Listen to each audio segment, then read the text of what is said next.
Welcome everyone to this new video. First time doing some kind of race recap. I already planned to do one for last week's Stockholm Crit premiere in Fiskatorpet, but sadly, if you've seen my other video, the camera died after around 10 minutes, so I didn't end up doing one. This time everything worked perfectly and I got the whole race recorded, including overlay. So we'll take you along and show you a little bit on how the race went. We have a field of around 30 people, not too big. We are starting in Cat A, which is like the highest category we have here in Sweden. And yeah, you can see it goes hard right from the gun, of course. It's a 45-minute race and that makes everyone just straight attack. Yeah, the temperature was really cold. That's why you see everyone racing in long jerseys and most people also with like warmers. But yeah, we're heading down now to the first two corners, and that's the long straight now, slightly downhill. You will see in a second about -1-2%, nothing crazy, but really good opportunity to make up positions, especially as a heavier rider. It's also not windy at all. A bit of a tailwind maybe there, but it was virtually no wind at all. So I used the opportunity here to make up positions, put in a lot of power without going too crazy. But because we never raced there before, I didn't quite know how it will pan out. But we predicted pretty well that at the bottom you want to be in the front position because it breaks down quite a lot at the speed bump and the corner. So you want to make sure that you're in the front and not be tumbled in the back and having to put a huge effort to stay in the group. But yeah, there you basically then had to accelerate out of the corner, get up to speed before the next corner comes. The teams we really wanted to look out is here. You see in the purple is Lucky. Then you see in the blue Jimmy Carlson. He's also very experienced rider, as well as Marcus, which you see here from Sika Hymer. Those are the four riders we want to look out to and cover their tracks.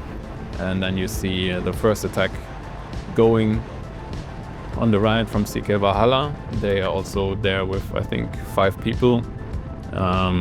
We went to the race also with 5 people, but I would say at the moment, from how we are the team in terms of fitness and also experience, we have 3 riders at the start line that can really compete with the other teams. And yeah, the plan was basically to keep it a bit more defensive and cover the attacks. You saw me covering the first attack, and here right away Lucky with Amir sets the next attack, which I directly have to cover as well. Go quite hard, try to get his wheel again. He's also a person that can ride away, and I think that was also the plan for this race for them, that Amir goes solo. So we really had to be on our toes and make sure that to cover the tracks there. But in the end it was not too big of a problem, I would say. He didn't take the corners too perfect, so I didn't have to put in too much power. And as I mentioned before, here on the slightly tailwind downhill section, I don't have to put in too much effort to get up to speed and keep in high speed. But yeah, when we looked back there, we saw that we actually had quite a gap. So I thought maybe use the opportunity to establish a breakaway and ride with Amir, work together with him. But he kind of attacked me, or continued attacking me, so I wasn't really sure and convinced that he really wants to do a breakaway with me together. So I kind of kept it moderate for now. Yeah, I have to put in a huge effort to stay in his wheel, so at this point I'm not 100% sure if we want to already establish a breakaway here or not. Well, yeah, he flicks me through. I look back and then see that we still have a pretty big gap, so I keep on pushing, try to keep the speed high. I wasn't too convinced that this breakaway would happen, so I stopped putting too much effort, and the group started to catch us pretty quickly and easily. And like I mentioned before, the goal was overall more to stay defensive and cover attacks from the other team. And we have Jean, who was our dedicated sprinter for that race, even though he's not really a sprinter, but the goal was basically to maybe get him into the finish first. And then you can see lap 2, Lucky in the front, again setting the pace. But yeah, staying in third wheel there to cover any attacks either from them or from people behind, which is perfect. Hit that corner here. Victor in the front going as hard as he can, as well as Amir in the back. And yeah, Victor is just riding away with a really strong attacks, and Amir is letting his wheel go, making the gap even bigger, which I then have to close. I try to have a really even effort to get back to him. And yeah, something I mentioned before here, it's slightly downhill with the 2 fast corners where you don't lose too much speed. It doesn't take too much effort to get back to someone's wheel there. Getting his wheel again, even though those efforts of course take quite a toll, even though they're by itself maybe not too hard, you see them continuously attacking throughout the race, which then obviously ends up just keeping up the pace really high, hoping to drop us already. It's something he has done in other crit races before. He definitely has the ability to just keep on attacking and then right away after 10-15 minutes and do the rest of the race solo. So it's really something I want to try and avoid here, and just sticking to his wheel, trying to survive. It's getting really hard at this point. As you've seen, we've putting in quite a lot of effort there. Just staying in his wheel, I have to do 500 watts and more. Yeah. And then there I'm definitely starting to wonder when he will slow down finally, which then will happen any second now. But that was in the end a really hard effort, closing the gap and then also just staying in his wheel. But yeah, we finally slow down. Oh, and I can catch a breath. Yeah, the field slowed down quite a lot, as you see now. It's going pretty easy. Amir is going all the way to the left side and then doing the next attack. We don't really have anyone following from our end first. We have the blue guy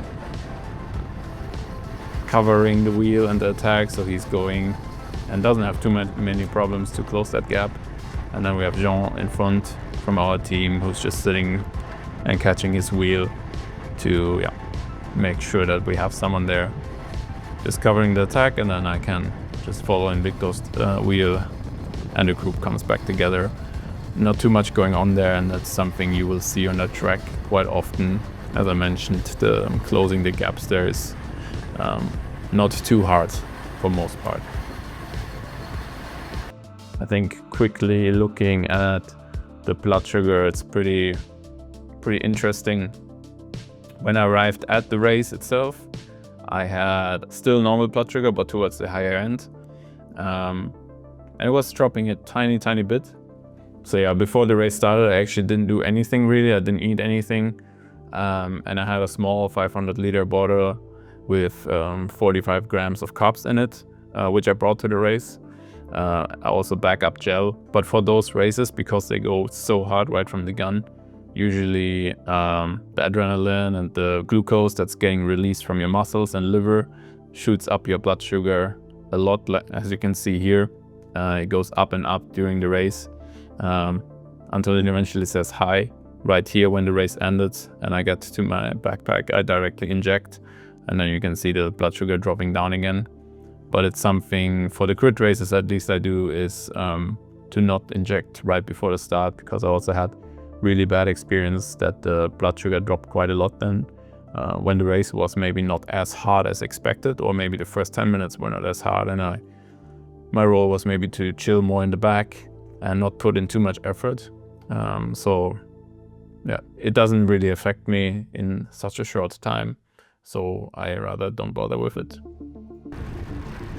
Yeah, we're 15 minutes into the race at this point. The pace is pretty slow at the moment, but you can see now Amir launching the next attack and John, who is sitting in his wheel, directly closing the gap. I actually didn't see it, that's why you see me kind of accelerating to the right until I noticed that I have a teammate there covering the attack. And John is also a very strong rider, also can be in a breakaway, so we're not too worried at this point and don't need to close that gap. So eventually Valhalla here in the blue team, they decide that the gap is quite big and want to close it, so they go hard. Victor directly joins the wheel, as well as we have Per here, another strong rider from our team, who is also making sure to cover the attack. I'm getting overtaken a bit here, taking still a bit of a breather from the earlier efforts in the first 10 minutes. But I don't have to worry too much, as I have John in the front and Per here in the second group now, so I can shuffle a bit backwards and do a more even effort to eventually get back, or if they get away, I know I have two strong riders in the front and I don't have to worry so much about it. Some of the other teams are joining in, doing a bit of an effort to bring back that break. It's not very far away, we can just see them there in the distance. And as I can tell, and as I can recall from what John said, it's also Amir tried to break away solo from Jean, so he also started to refuse working with him. It takes us 20 minutes into the race until we finally catch them. And you can see the rider here in black just joins them, but doesn't really do much more than that. Even goes to the right to offer them some shelter. And then you can see Jimmy attacking right from the left. Way better move to do with Victor. I definitely don't want to let them both get away together, because that would be really dangerous. So I make sure to cover their wheels as fast as possible.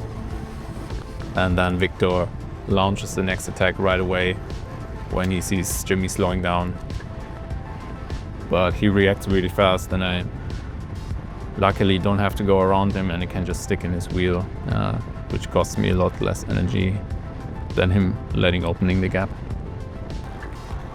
30 minutes into the race, we have Marcos from Humor attacking and opening a gap together with another La Chemise rider. And Emil, our teammate, sadly is not able to hold the wheel anymore, so I have to do quite an effort to get back to them. But in the end, I can close the gap pretty quickly. But I also can recall that at this point I was pretty gassed from countering all the attacks and moves. Lucky doing another attack there.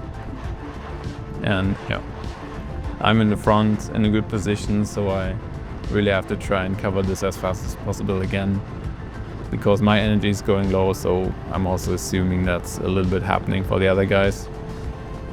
And I feel like the lucky guys are a little bit more fresh than us, have a bit more fitness, so you don't want to let them ride away at this point.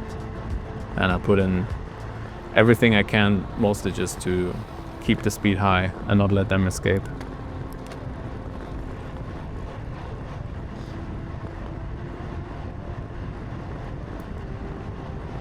I don't think I would have been able to close that gap anymore, or it would have been really, really tough, but just keeping the speed high, keep the group behind high and motivated, so they start closing that gap, which is good.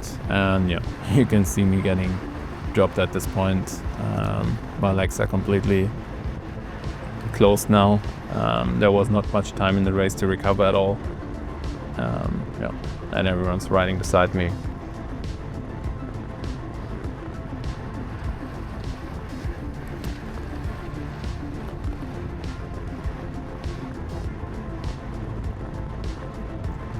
I managed to recover a little bit and find a bit of energy, because I can also see the group in front slowing down, not having the most speed, which then motivates me to go around these other guys and then just try to catch the wheels as fast as possible, especially before the downhill section where I can hopefully relax a bit more and recover a bit.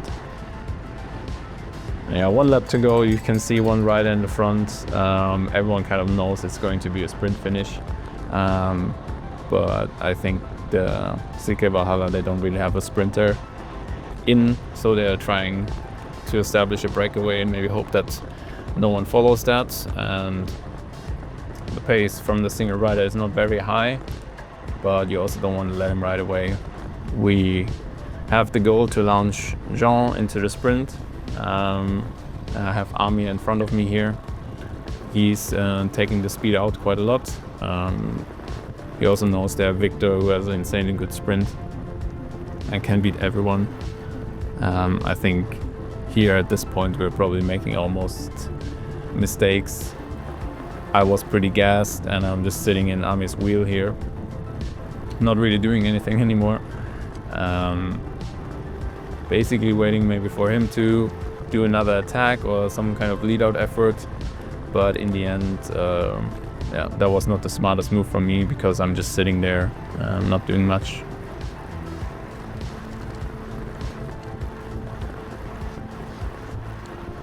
The better option here for me would have been to keep the pace even higher after that little hill. When the tier flattens out again and we're really slow, I should have just kept the pace as high as possible for as long as I can, and then hopefully let the other guys use the speed for a sprint finish.